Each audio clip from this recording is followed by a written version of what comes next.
Hi and welcome to another Budget Model Railways video.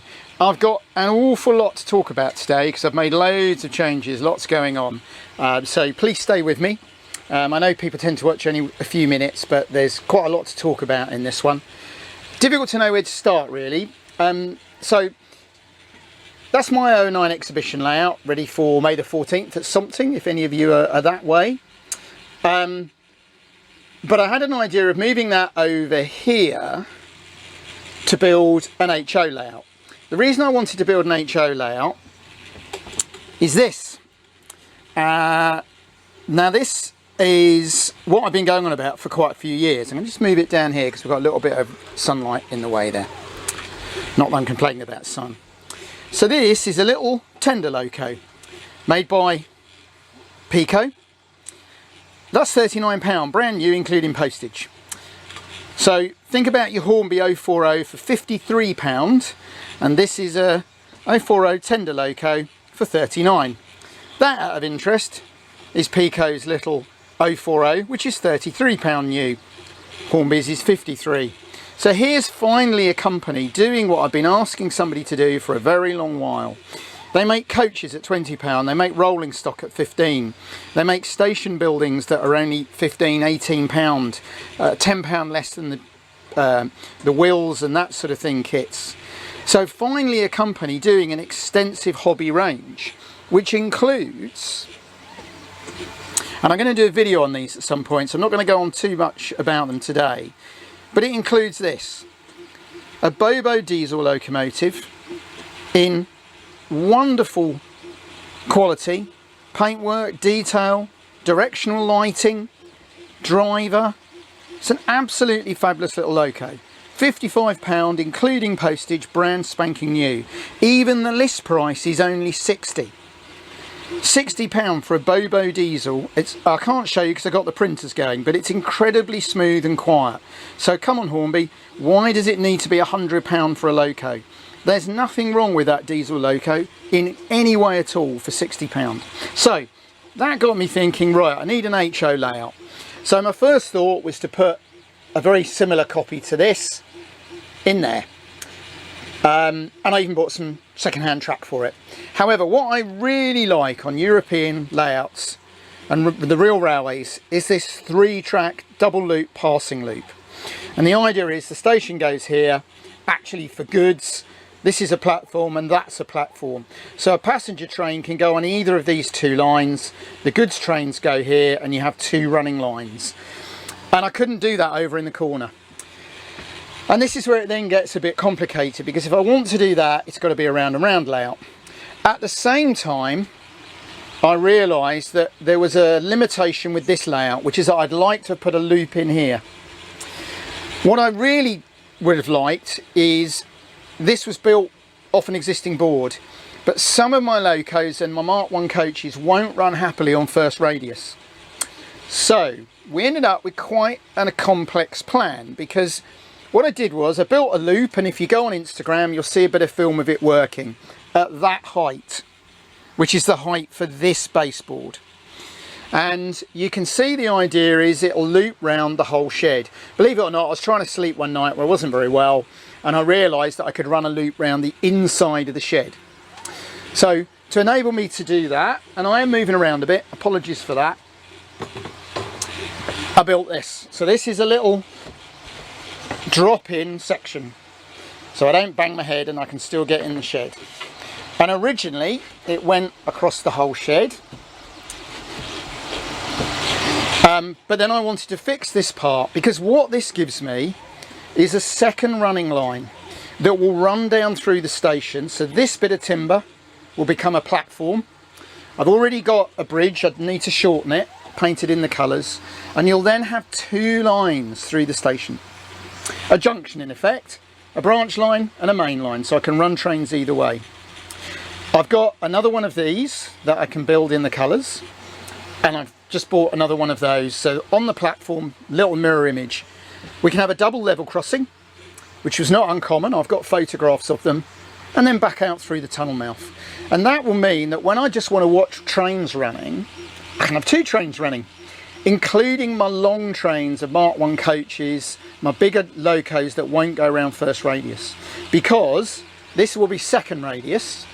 Now, I had some nice Bachmann second radius, but to enable me to put a join there, I'm using this Mahano because they're shorter lengths, and as you can see, they fit exactly tailor-made. So that's second radius. Nice long straight.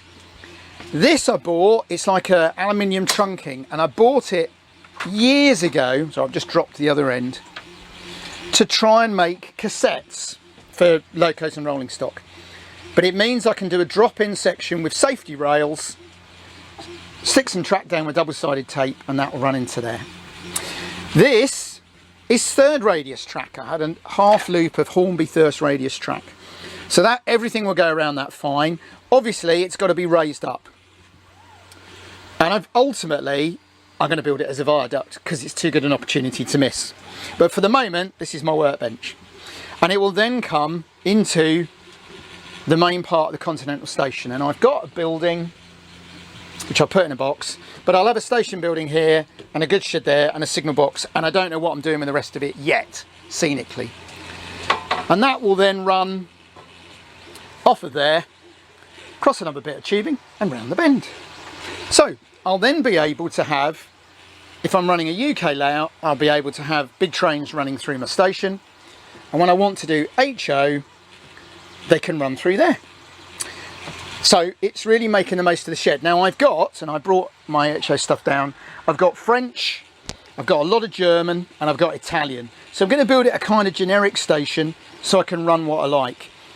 If I was going to do model railways from scratch again, I would do HO because of this range from Pico. There's 3 diesels, 2 steam locos, there's even a little diesel shunter. Okay, it's rubber band powered. I don't know if I can get it out of here without everything falling down. It's a little rubber band powered one, but they're 25 quid new. Wagons are £15. More importantly, nobody in the UK seems to want HO. So the locos and rolling stock, this is 8 Roco wagons, brand new in their boxes. I paid £5 each for them.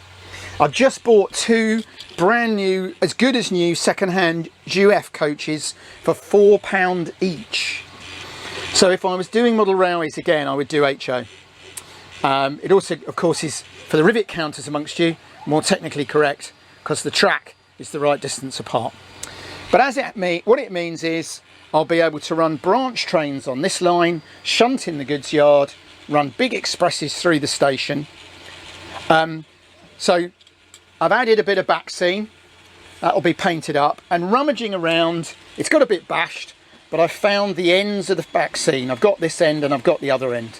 Now this is all basically out of the skip. I cleared the shed out from 20 years of accumulated, I'll keep that in case I need it. It was a big engineering project, and if I'm honest, it was a bit daunting, but I so wanted to build this layout. So I decided the way to do it, a bit like the old thing about how do you eat an elephant, one bite at a time, I just would start where I knew I wanted to start, and that was this. So I got this fitted in. Then I realised I needed to saw it, and I fixed the blocks and things. You can see it's all made from offcuts. It's held by a couple of brackets. Then I needed to do this, and again I realised that people over-engineer, so I've just put a big solid bit of batten in, and I've cantilevered a bit of timber off of it. I'm only running trains on it, I don't need to be able to stand on it. So I built that next. So I've then got that end and this end, all out of offcuts. I knew I could use the trunking, and I'll have to make some little attachments here so it sits right. I knew I could do the trunking here because we got the printers there, so I needed to do that. This, as it turns out, is not as complicated as I thought because I've got 2 great blocks of wood and a polystyrene case that is the right height. So this then will only be the only challenge, and we'll make that by using some of the thick blocks of cardboard packaging I've got there. And that's not going to be scenic to start off with. So even if the project looks daunting, one bit at a time, one bit at a time. Start with something and then work it from there. So as you can see, quite a lot. If we just go outside a minute, it gives you quite a good shot there of the way it'll all look when it's done. Quite a lot going on. And really all started by getting some cheap brand new locos that got my whole HO thing going again. And obviously I've got hundreds of Continental modelers for inspiration. So I'm going to get exactly the European Continental station I've always wanted. And I'm also going to be able to expand my shed layout, which I really enjoy, and that is going to give me a second running line. I'm not going to put a point in like you'd have had in real life to switch from one line to another, because I don't need to. I just really want to watch trains go around, which it will enable me to do. Have a look at Instagram. I've got a video of it on there at the lower level, but it'll give you an idea. Thank you as always for watching. Hope we'll see a lot of you in May at something. I'll try and get some more videos out before then. I'm very busy next week with the Army Cadets and other things, but I wanted to in the last few days get the hard work done, so now it's just scenery basically, albeit I've got to do some engineering, civil engineering here to build that curve up. This again was just offcuts. This stuff actually come out of a skip, a neighbour's skip. So it's all been done. So there you go. Sometimes you just have to be ambitious. Build one bit at a time, and hopefully that's going to make the shed a great deal of fun. So thank you very much as always for watching, and I'll get some updates as and when, but as you can see, lots going on.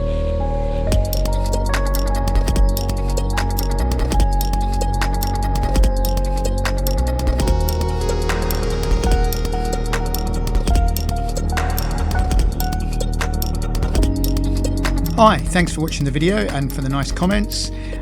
Click on the left for a previous video in this series, click on the right for another video you might enjoy, and please don't forget to click to subscribe, like, comment, etc. Thanks again.